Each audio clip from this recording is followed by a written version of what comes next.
Hello and welcome to lesson 4 of our story writing project. Before we begin our actual main part of our lesson, we're going to listen again to the story Howl, and you're going to be thinking about how are you going to magpie this story? What are you going to change when we write our own versions next week? So listen to the story and then we'll come back and work on today's focus. Howl. "Your turn to get the ball," cried Peter. "OK, don't go anywhere," replied Jack. Leaving the pitch and his friends, Jack entered the trees. It was shady and damp amongst the greenery. Nearby a bird sang happily, and, somewhere close by, a stream gurgled gently.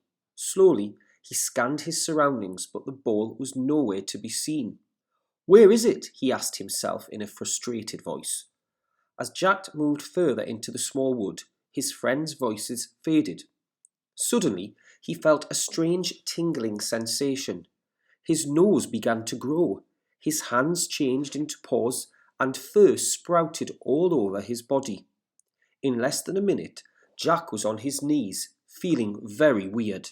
Something peculiar had happened. Next, Jack tried to walk, but when he did, he used 4 legs instead of 2. Then he noticed his clothes were lying in a crumpled heap. Before he had time to think, his nose twitched. A million odours were wafting on the air. He could smell flowers, water. Who knew water had a smell? And other new, interesting things. Just then, something caught his eye. It was a puddle, and in it, staring back at him, was his reflection. But it wasn't the image of an 8-year-old boy. It was the reflection of a wolf. Panicking, Jack shrieked in shock, but in place of a boy's scream, he heard a loud, blood-curdling howl. Absolutely terrified, Jack ran as fast as he could. However, he hadn't realised just how powerful wolves are, because he shot out of the trees into the park and right onto the pitch where his friends were waiting.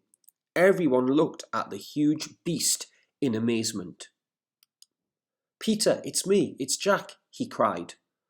Although Jack thought he was speaking, all the children just heard snarling and growling. They thought they were about to be eaten alive.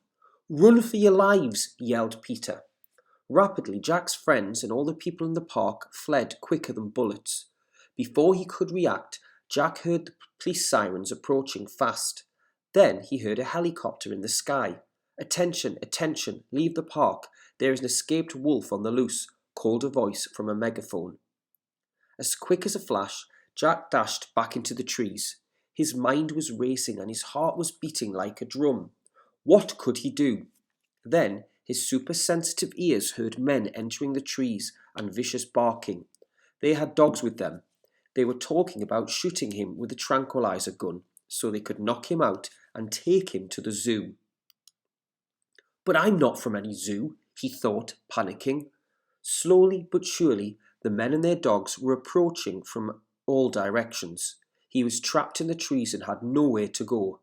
Then he felt it once more, the tingling sensation. His ears and nose began to shrink, the fur disappeared from his body, and his tail vanished. He was a boy again. Luckily, the transformation happened right by his pile of clothes. As fast as he could, he threw them on, and in less than a minute he was dressed. "What are you doing in here, son?" asked a policeman. I lost my football," Jack answered nervously. "Haven't you heard? There's a wolf on the loose," said the policeman. "Really? That's news to me." "Maybe he took my ball," replied Jack, sighing with relief. Today we're going to be looking at writing dialogue. So dialogue is what characters say in a story. Here are some examples of dialogue and punctuating dialogue. So the first sentence is, "What is your name?" he asked. Now, this is a question. You can see there are red inverted commas, and these go around what the character actually says. You also have a question mark, the green one, inside the inverted commas. There is a capital letter, so "What is your name?" he asked, and the full stop comes at the very end. He does not have a capital. What is your name? He asked. And then look at the reply. It's Paul, he replied. So the inverted commas go around what Paul says, and we have a comma here. In this kind of dialogue, the kind we're doing today, you don't have a full stop inside the inverted commas. There is something called split dialogue where you can have a full stop, but for today, we're not going to do that. So you have got a question mark here, you've got a comma, he replied full stop, and then me too. You can have an exclamation mark. So look at the three green pieces of punctuation: question mark, comma, and exclamation mark. Full stop at the end. So there should be a comma, question mark, or exclamation mark at the end of a piece of dialogue, and this is placed inside the closing commas. So look at this. What time is it? Asked Jim. Please pause. You are going to copy this into your books, but I want you to add in the speech punctuation. I want you to add in either a comma, question mark, or exclamation mark, and the inverted commas, and the full stop. Press pause and then do that. Okay, so it should look like this. What time is it? Asked Jim. Now there's a clue here, exclaimed Lisa. What a fantastic idea, exclaimed Lisa. So press pause, copy this up and put in the punctuation. What a fantastic idea, exclaimed Lisa. We have an exclamation mark inside the inverted commas and a full stop at the very end after the name. I'm very pleased to meet you, he said. So you're going to add in punctuation, full stop, either a comma, question mark, or exclamation mark, and inverted commas. Press pause. And there we are. I'm very pleased to meet you, he said. Next one. Is that your house? Asked Laura. Press pause, add in the punctuation. And there we have it, a question mark and your inverted commas with a full stop at the end. Now, there is something called dialogue to show character. Character is what kind of person, what kind of personality, so nice, kind, all the other different examples of character. Your dialogue can show that. So I'm going to read this dialogue to you and I want you to follow with your eyes. Who are you? Snapped the old hag. I'm Kevin, he stuttered, eyes wide with fear. Kevin, she cackled nastily. Yes, he replied, steadying his voice. I have come to buy a spell. So what do we learn about these characters and which words gives you clues about what they are like, their character? So the first thing, the old hag. An old hag is kind of like you can often be a witch, an old hag, an old woman in a story, often a witch. And here it says snapped. If you snap at someone, it means you're angry at them or you're in a bad mood with them or you're being unkind. So straight away the verb snapped gives us a clue about her character. I'm Kevin, he stuttered. Stuttered is when you get your words, so like hello, yeah, that's stuttering. You often stutter when you are nervous or scared, and look, it says eyes wide with fear. So straight away, we can tell that the Kevin is intimidated by the old hag and she's a bit angry. Kevin, she cackled nastily. Cackle, this is a word often used with witches. It means laugh.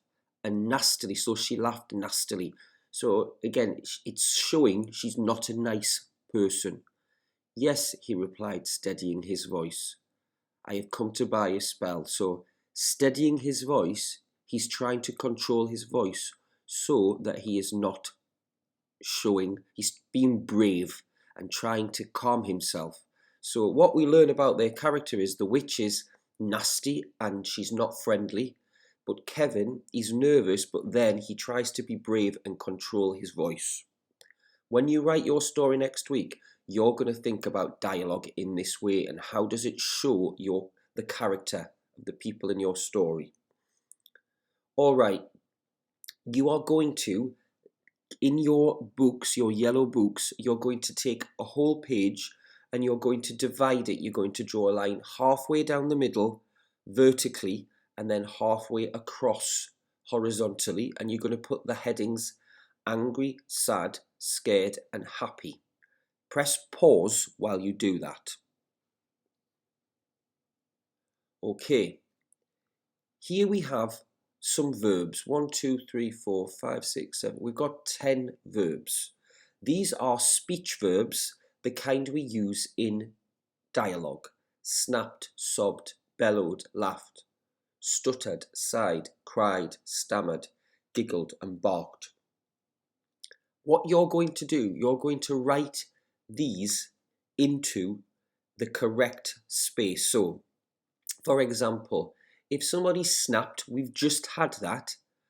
How is that showing their character? Are they angry, scared, sad, or happy? So you're going to write snapped in one of those boxes. Now, just a tip, it's possible some might go in more than one box. So press pause and write the speech verbs in the correct box about how they show character. Then, when you've done that, we'll go through the answers. Try and do as much as you can on your own. Okay, so let's take a look. So the snapped is going to be angry. Bellowed means shout. When you bellow at someone, you're probably going to be angry. Sobbed means cry. Giggled is another word for laugh, so use happy. Stammered is another word for stutter. And like in that story, if someone's scared, they often stutter or stammer. Sighed. When you sigh, you can be sad. Not always, but it can be used in that way. Laughed. Barked. This is the word, the noise that dogs make, but when it's used for people, be quiet, she barked, it shows that they are angry. Cried. Stuttered. So those are all of our speech verbs. You are going to be using some of these when you write your stories next week. So thank you for taking part in this lesson. If you've got any questions, let me know, and bye for now.